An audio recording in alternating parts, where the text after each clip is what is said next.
बिस्मिल्लाहिर्रहमानिर्रहीम, अस्सलाम वालेकुम। अफ़गानिस्तान की आर्मी को अजीत डोवल ने ऐसा फंसाया कि उन्होंने अपनी वर्दियों के ऊपर आईएसआई की मौत लिखा होता था। और अब हालत ये है कि जब जो बाइडन से पूछा गया कि काबुल पर अफ़गान तालिबान कब्जा करेंगे तो उसने कहा बिल्कुल भी नहीं, सवाल ही पैदा नहीं होता।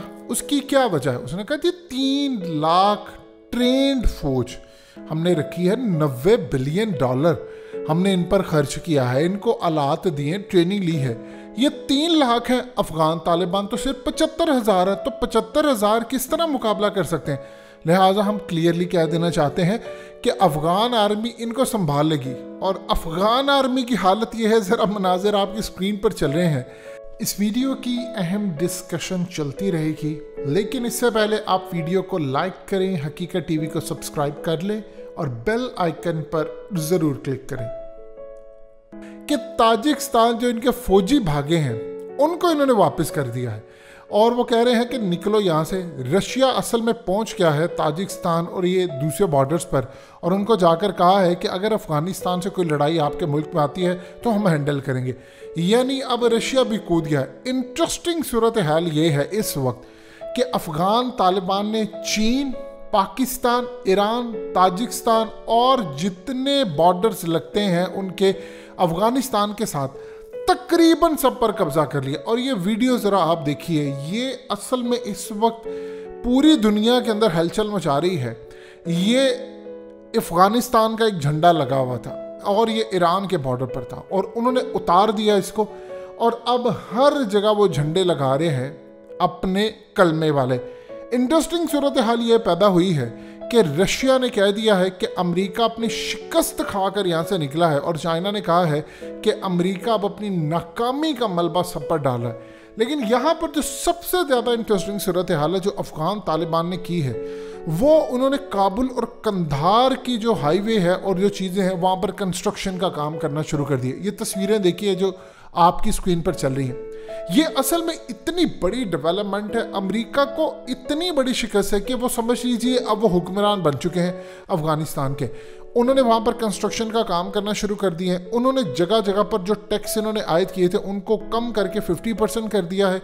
अब आहिस्ता आहिस्ता जैसे वो चीज़ों को टेक ओवर करेंगे, उन्होंने सबसे पहले चाइना से मदद ये मांगी है कि देखिए हमें यहाँ पर चाहिए जॉब्स, आप सबसे पहले यहाँ पर आए। अफ़गानिस्तान के अंदर चूँकि प्रॉब्लम जो सबसे बड़ी इस वक्त आ रही है कि अमेरिका दे रहा था वहाँ पर एड दे रहा था, गवर्नमेंट के जितने वर्कर्स हैं उनकी सैलरीज जाती थी, लोगों की सैलरीज जा रही थी, सब कुछ था। तालिबान को वो वेलकम कैसे करेंगे? देखिए अफ़गान तालिबान को वो वेलकम इस सेंस में कर सकते हैं कि अगर उनको अमन मिल जाए और जो सैलरीज उनकी चल रही हैं वो चली जाएँ।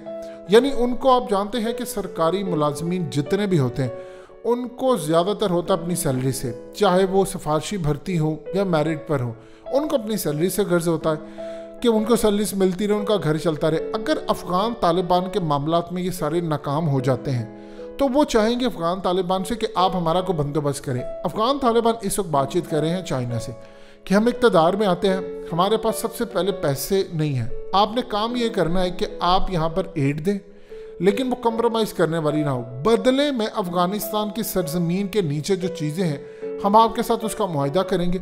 आपने यहाँ पर हमें इतना देना कि हम सस्टेन रहें, हम उसके बाद मामला चलाएंगे, टैक्स लेंगे। असल में आहिस्ता आहिस्ता उनका प्लान है कि टैक्स सिर्फ और सिर्फ हम ले आएंगे 2.5% जो ज़कात होती है। उसके अलावा जितने टैक्सेस हैं वो आहिस्ता आहिस्ता सारे ख़त्म कर देंगे। उसमें उनको 2 साल लग सकते हैं, 3-4 साल भी लग सकते हैं। पूरे का पूरा सिस्टम उन्होंने रिवाइव करना है और वो सिस्टम बेसिकली जो है उसको वो इस्लामिक असूलों के तहत लेकर आना चाहते हैं। इस वक्त अमेरिका की औकात ये हो चुकी है कि 75,000, जो बाइडन ने कहा जी 75,000 अफ़गान तालिबान के लोग हैं। आप ये देखिए कि एक वक्त था कि अमेरिका के तकरीबन 1.5 लाख के करीब सिर्फ अपनी फौज थी, ट्रेंड फौज, टेक्नोलॉजी और सब कुछ चीज़ें थी। अगर मवाजना यही कर लें, उस वक्त अफ़गान तालिबान ज़्यादा नहीं थे, 40-50 हज़ार होंगे मिसाल के तौर पर लगा लें, तो 40-50 हज़ार अगर हम कह लेते हैं, उस वक्त सिर्फ अमेरिका के 1.5 लाख, नेटो की अपनी फ़ौज सारी लाखों की फ़ौज थी। तुम 20 साल अफ़गान तालिबान से जीत नहीं सके, तुम्हारी टेक्नोलॉजी फेल होगी, तो तुम कैसे समझते हो कि अब ये अशरफ गनी की हुकूमत ये सारे जीत जाएंगे?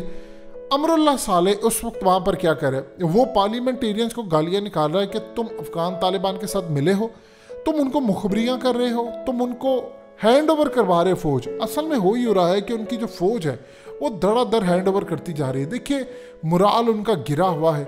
पाकिस्तान का इशू ये है कि इन लोगों ने पाकिस्तान के साथ बॉर्डर्स और ये तमाम चीज़ें कैप्चर कर ली हैं। हमें तो ये फ़ायदेमंद है। देखिए हमारे इंटेलिजेंस इदारों के इनके साथ मामला तय हैं इस्टेब्लिशमेंट और हुकूमत के, कि हमने यहाँ पर अमेरिका को इनकार किया, अब आपकी साइड से काम ना हो। अमेरिका शदीद गुस्से में है। इंडिया, आप ये देखें कि अफगानिस्तान में उसकी कोई दाल नहीं गल रही। ये सारे गए हैं मॉस्को। अफगान तालिबान पहले पहुंचे ईरान, वहां पर इंडिया भी पहुंच गया, फिर अफगान तालिबान पहुंचे मॉस्को, वहां पर भी जयशंकर पहुंच गया। यानी अजीबोगरीब सूरत हाल है कि जहां वो जाते हैं वहां पर ये चले जाते हैं और जाकर उनसे कह रहे हैं कि आप मामला तय करें। रशिया ने असल में दो टोक अंदाज में इनको क्लियर कर दिया है कि अफगान तालिबान आ रहे इक़्तिदार में, क्योंकि रशिया भी चाहता है वो इक़्तिदार में है, पाकिस्तान भी चाहता है और चाइना भी। चाइना को पहली मर्तबा इतनी ज़्यादा फेवर मिली है अफगान तालिबान की जानिब से। माजी में हुआ यूँ है कि सिंकिया सूबे के अंदर जो मुसलमान थे, जो बगावत उन्होंने की, वो यहाँ पर आ गए थे, वो अलकायदा से मिल गए, वो अफगान तालिबान के साथ मिल गए, उन्होंने इनको पनाह दी। अब चाइना को ख़तरा ये था कि इस दफ़ा भी ऐसा होगा। चाइना ने अफगान तालिबान से कमिटमेंट ली थी कि दो चीज़ें, ना तो इस्लाम का निज़ाम आपके यहाँ का, और आपने उन यहाँ से आने वाले जितने लोग हैं हैंड ओवर हमें करना है। और वो उन्होंने अपनी कमिटमेंट पूरी की कि हम किसी सूरत ये नहीं करना चाहिए, क्योंकि इस दफ़ा प्लान अमेरिका का ये है कि वो अफगान तालिबान की बजाय दाइश से मिल जाए। अगर वो दाइश से मिल जाए चाइनीज़ मुसलमान, तो मामला ख़राब हो जाएगा। पाकिस्तान से कितने सारे लोग टीटीपी के अंदर शामिल हो गए थे जिसको बाद में एलिमिनेट करना पड़ा। सो इस वक्त अफगानिस्तान विनिंग पोजीशन पर है। जो बाइडन की टांगे कांपती हैं दुनिया के अंदर। देखिए कंस्ट्रक्शन वो कर रहे हैं, झंडे वो ख़त्म कर रहे हैं, सिर्फ और सिर्फ बात रहेगी अशरफ गनी की। तो अशरफ गनी और अब्दुल्ला वो तो तैयार हैं भागने के लिए। अमेरिका ने एड देना बंद कर दिया। अमेरिका ये सोच रहा है कि हम इनको एड देंगे, उधर से अफगान तालिबान काबुल पर आ गए तो सारे के सारा पैसा तो उनके हाथ में चला गया। और निचले लेवल पर अब असल में रियलिटी पता चल चुकी है तमाम लोगों को।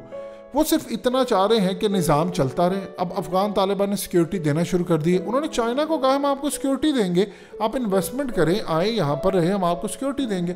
सो इस पूरे खेल के अंदर उनकी इस वक्त अपर हैंड चीज़ें नज़र आ रही हैं। पाकिस्तान खुश है, लेकिन इस खुशी के अंदर एक बड़ी लड़ाई, क्योंकि रशिया ने कह दिया है कि चीज़ें ख़तरनाक है। पाकिस्तान के अंदर मोदी यूसुफ कह चुके हैं कि चीज़ें आउट ऑफ कंट्रोल है, हमारा अफगानिस्तान पर कोई कंट्रोल नहीं। हम सिर्फ ये चाहते हैं कि अफगान तालिबान इक़्तिदार में आए, गनी टोले को करें वो फारिग, चाइना पाकिस्तान उनके साथ मिले। असल में जो लड़ाई होनी है वो होनी है 25,000 ब्लैक वाटर के एजेंट हैं। वो इस वक्त दाढ़ियाँ रख कर बैठे हैं, वो इस वक्त पूरी तरह वो ताब से लड़ने के लिए तैयार है। उनके साथ होनी है लड़ाई। अमेरिका ने टाइम तो दिया है कि हम अगस्त के एंड पर चले जाएंगे, लेकिन इन्होंने इससे पहले ही ख़त्म कर देना है। और उसके बाद फिर America, Pakistan, China, Afghan Taliban, Iran, तुर्की और रशिया और सेंट्रल एशियन जो ममालिक है वो भी अमेरिका और उसके इत्तेहादी होंगे और ये ब्लॉक होगा। सो इस वक्त सूरत हाल बड़ी इंटरेस्टिंग पैदा हो रही है। फ़िलहाल तो अमेरिका की जलालत है पाकिस्तान के हाथों, अफगानिस्तान के हाथों, रशिया के हाथों, और सबसे बड़े जान मुस्तकबिल की सुपर पावर चाइना के हाथों।